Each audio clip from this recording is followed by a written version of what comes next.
Usually when we're talking about your breath, it has something to do with mouthwash, but this has nothing to do with that. I'm sure that your breath is lovely. We're just going to talk about how to use your breath to help you to feel better.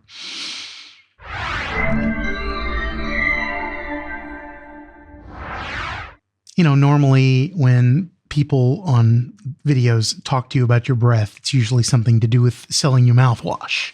Well, I have to say that today we're going to be talking about, because I'm sure that your dental hygiene and your breath is lovely. So we're going to talk about using your breath as a powerful tool to help you to feel better as part of this 6 weeks mindfulness challenge that we've been doing.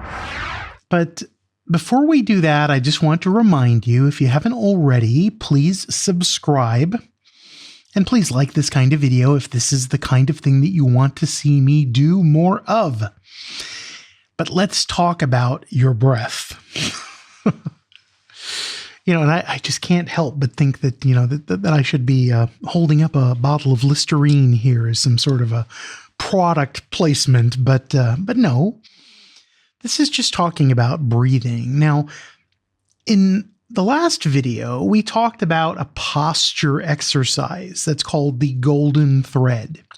Now, if you didn't do yesterday's video, I'm actually going to ask you to do that now because it's an important precursor to what we're about to do. So if you need to do that, go ahead, do the golden thread, learn that exercise, and then come back and join us. Will you? I'll wait. Okay, everyone back in the room. Fantastic. Now that you are familiar with the golden thread, either from yesterday or from just now, the reason that I think it's important to mention that is that the golden thread is part of a posture exercise. And you'll notice that one of the things we did to check the effectiveness of the golden thread is when we pulled up and we breathed deeply, because there should be an unobstructed flow.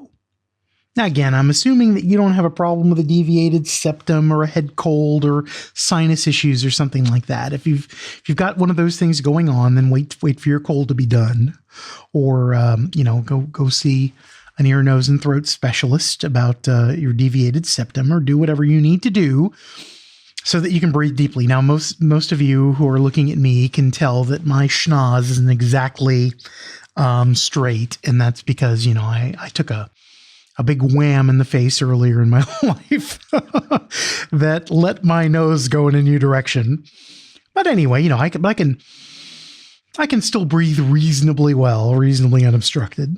And that's what's important. And so as I'm going to ask you to think about your nose for a moment, because your nose is a really interesting thing. Your nose is a filter.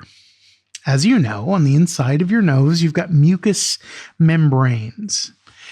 And that lining of mucus is designed to help you by catching dust and other things and catching pollution. So therefore, human beings are designed under normal circumstances, and assuming that your physiology is reasonably normal, you're designed to breathe in through your nose. Now, you also, as the air is coming out, it doesn't need to be filtered before it goes back out. Although some people, again, if you might have issues with halitosis, some people might argue with this, but your breath doesn't need to be filtered again when you breathe out. It's just a point of allowing it to leave in an optimal way. And of course, in order for me to speak to you as we're talking, I'm breathing out, and that breath is vibrating my vocal cords. And so speaking is the act of breathing, and breathing out is done most efficiently through the mouth. So we're going to say that for the sake of this breathing exercise, we're going to be coming in through the nose, again, assuming that you can breathe in comfortably and easily through your nose, and then it's going to be coming out through the mouth. Now let's talk about the second thing that's kind of important when it comes to breathing, and that's the mechanism by which we breathe, and that's due to a muscle called the diaphragm. Now, the diaphragm basically expands, it lowers in order to allow to inflate the lungs by drawing in air. And then the diaphragm pushes up in order to expel air from the lungs. Does that make sense? Now, most of you who are listening to me, not all of you, because I know I have some friends in India and other places in Asia, but those of us who are raised in the West, and some of us, who are just exposed to Western media a lot, we are not big fans of protruding bellies. People don't like to see bellies protrude. And so in the West and in our culture, we have an expectation that most people are going to push their stomachs in, and we all want to have that 6-pack. And of course, I've got an 8-pack, but it's in a cooler. A lot of insulation around that 8-pack to keep it cool. So, that's a different issue though. Let's just say when you can't move around very much, it tends to limit your weight loss options to the slower ones. But anyway, the fact is that diaphragm is very much affected by the way that your stomach moves in and out. In fact, if you take your hand and I want you to put it on your belly, and then I want you to just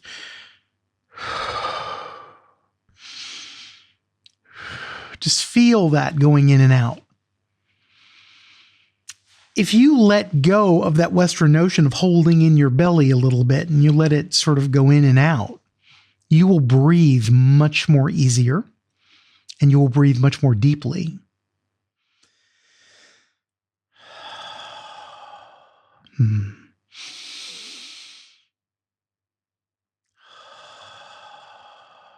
Just like that. Now, this is also really important because you are an aerobic organism. What that means is you've got to get oxygen into your bloodstream. And this oxygen going into your bloodstream essentially goes to all of your cells and helps them to function. And this is true of every cell in your body, including that magnificent brain of yours. If you're not breathing deeply and regularly without, sufficient oxygen, those cells malfunction and can even start to die.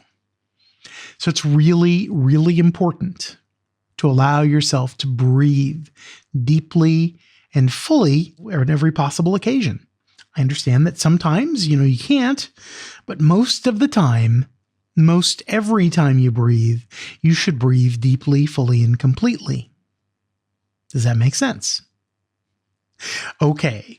And so the first thing that can obstruct breathing, as we've talked about before, again, if I just sort of curl over here a bit, now my chest is kind of,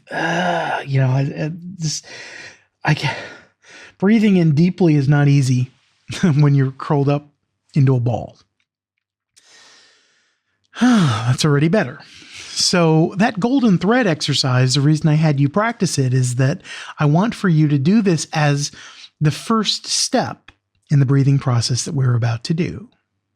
So taking the golden thread. Okay. And now belly's open, right? I'm going to put my hand on my belly so that I can feel it moving in and out. And then what I'm going to do is I'm going to take a particular breathing pattern in just for 4 cycles of breath. Okay. So 4 breaths in and 4 breaths out. And I'm going to use a particular count to moderate this breath. So let me describe it first before I ask you to try it with me. This particular method, there are many different patterns of breathing. There's fire breathing. There's, yogic patterns of breathing. There's scientific patterns of breathing. Many sports people use specific breathing patterns when they do their sport. But the breathing pattern that I'd like to talk about is just one that serves a very special purpose. We're going to talk about that purpose after you've had the experience of doing the breathing exercise, okay? So the way that it's going to work is we are going to breathe in, and I want you to breathe in, as you breathe in this exercise, I want you to breathe in through your nose, and I want you to breathe in fully and completely, all the way down. Expand your belly out. Just imagine it's like an accordion or like a billows, you know what I mean? Where that motion of your stomach is directly correlated with your ability to breathe. And then once you have breathed in, I want you to hold it for 2 counts. You're going to breathe in for 4 and you're going to hold it for 2. And then I want you to breathe out. We're going to breathe out through our mouth for the purposes of this conversation. And breathing out through our mouth, I would like for you to breathe out for a 4 count. Once you have expelled all of the air in your lungs and gotten all that carbon dioxide and the other stuff out of your system, all the waste gases, let them go off and feed the trees. Trees got to breathe too. And then I'd like for you to hold your lungs empty for a 2 count. So that's 4 in, hold 2, 4 out, hold 2. Let me give you the count. I don't want you to breathe yet. I just want you to hear the count and get used to the timing, okay? So it's going to go like this. It's going to go in, 2, 3, 4, hold 2, out 2, 3, 4, hold 2. Make sense? So that's the count. So it's going to go like this. I'm going to count you through it rather than doing it with you, but you'll understand. I'll just do one cycle very quickly so you can see me do it. So it's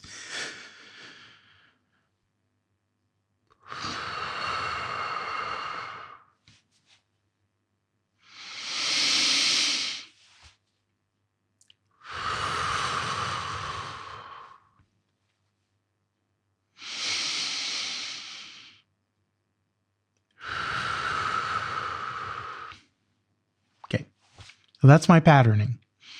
4, 2, 4, 2. So let me count it with you, okay? In, 2, 3, 4, hold 2, out 2, 3, 4, hold 2.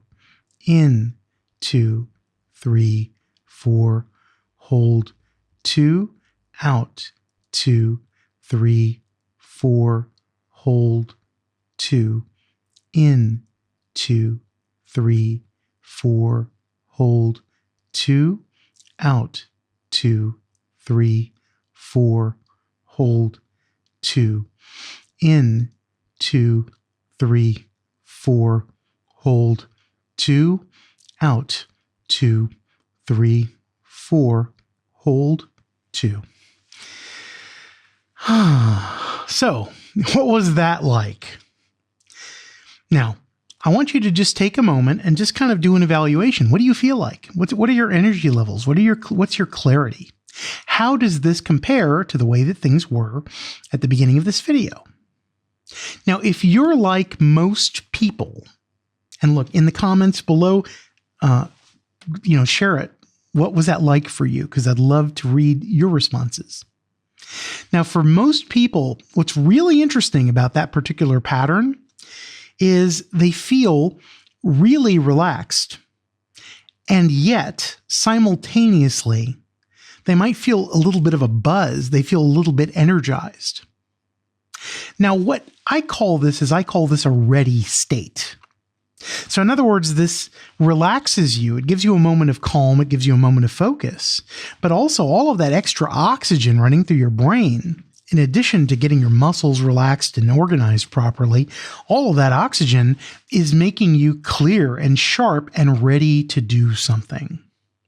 So if you want to clear your mind and get ready to embark on taking action on something or doing something or getting something done, guess what this is useful for? And in the context of the 6-week mindfulness challenge that we're working on right now, can you see where if you did this every 15 minutes to every half hour, now again, that whole process only takes a few seconds. But if you give yourself that clarity and that space and that focus, it then sets you up for the next few minutes to have an edge that you can use to slice your way through whatever it is that you're doing. How's that for a metaphor? And that clarity of thought can lead to some really powerful stuff. Now, we're going to actually, in our next video, we're going to talk about how you can use that clarity of thought as part of this mindfulness challenge so that you can, after checking your posture, after doing this breathing exercise, you can then use that mental clarity to help refocus you on the very next thing that you do. So for right now, your homework, your assignment, should you choose to accept it, is to pick up, first the golden thread, and then this 4-2-4-2 pattern of breathing, just for 4 breaths, every 15 or 30 minutes. And allow yourself to do this throughout the day to see how that changes the quality of your life. Tomorrow, more about clear thought. But for right now, thank you so much for being here today. If you liked our video today, please like it. If you didn't like it, if you're not a big fan of breathing, if you're one of these anaerobic folks, then please dislike too. I'm okay with that. And any way you look at it, if you like this kind of material, please subscribe so that you can be notified as to the next time that we do these things. And until the next time, you have an amazing and wonderful time. Enjoy your new tools. Continue your 6-week mindfulness challenge and be well.